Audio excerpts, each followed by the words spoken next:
So if you can believe this, this is my talking voice. It's cicada season.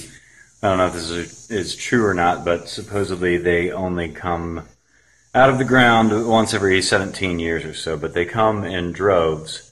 We have them all over our backyard, all over our front yard. I'm about to walk out my front door, and I'm going to keep talking at the same volume voice. Please believe that I'm not changing my voice inflection, that the sound that you are hearing and the masking of my voice is very, very real. It sounds like a fire alarm, a house alarm, something like that. It's actually deafening.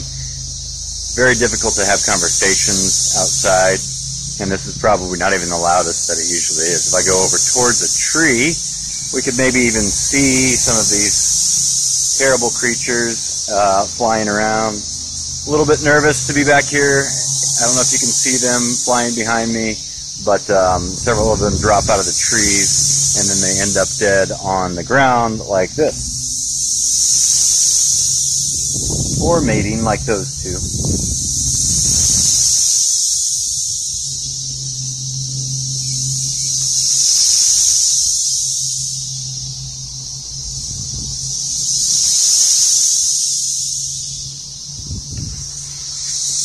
Yeah, it's a lot of fun to be here.